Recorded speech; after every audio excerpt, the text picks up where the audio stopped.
Jemi rikthyer drejt për së drejti pa humbur kohë, shkurtimisht ju njoh me disa prej zhvillimeve kryesore.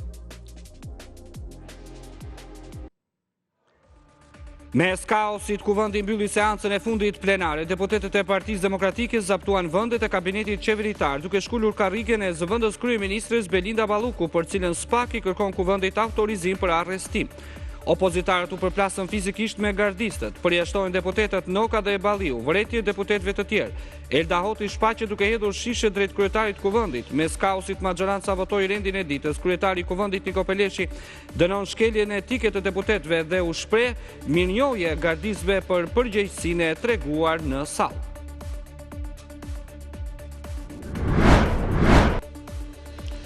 Mes tensioneve, flakadanëve të opozitës dhe objekteve që hidheshin drejt kryetarit të kuvendit Niko Peleshi, thirri Endri Shabanin të bënte betimin si avokat i popullit, pavarësisht kaosit dhe thirrjeve të opozitës, e cila i dha firmat si kandidat, por kundërshtoi më pas votimin e tij. Endri Shabani mori detyrën me mandat 5 vjeçar. Pas betimit, ndërsa linte sallën e parlamentit, ai përshëndeti deputetët e opozitës me një puthje.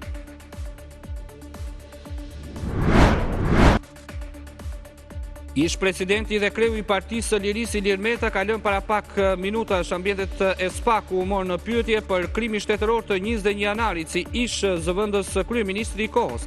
Meta kërkoi vetë të jap dëshminë për këtë çështje, duke deklaruar se disponon të dhëna dhe informacione se nuk janë të njohura nga grupi hetimor dhe që sipas tij mund të ndihmojnë në zbardhjen e plotë të dosjes të 21 janarit të vitit 2011, e cila ishte një protestë që opozita e ateshme socialiste organizoi pas shfaqjes një video ku Meta në atë kohë, zëvendës kryeministër, bisedonte për afera me Dritan Priftin.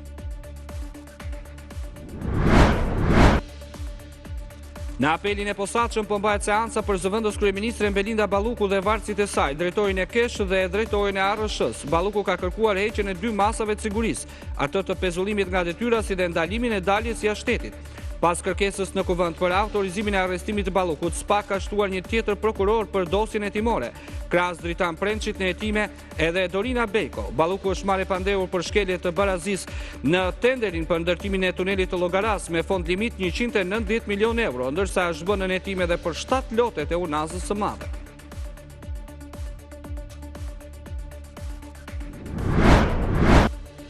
Kryeministri Edi Rama u takua sot me ish presidentin e Kosovës Hashim Thaçi në paraburgimin e Hagës. Pas takimit, Rama tha se komandanti ishte në formë dhe i buzëqeshur si çdo i pafajshëm.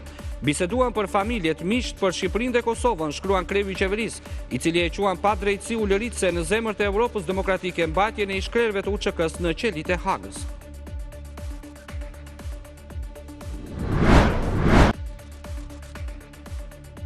Këshilli i Bashkiakut i Tiranës po diskuton buxhetin e vitit të ardhshëm për kryeqytetin pa praninë e kryebashkiakut Erion Veliaj. Prokuroria e posaçme refuzoi kërkesën e Këshillit Bashkiak që kryetari ishte i pranishëm në këtë mbledhje, duke argumentuar se ligji parashikon leje për të paraburgosurit vetëm nëse në rast kanë sëmundje të rënda ose ngjarje të rëndësishme familjare si lindje, vdekje apo martesë.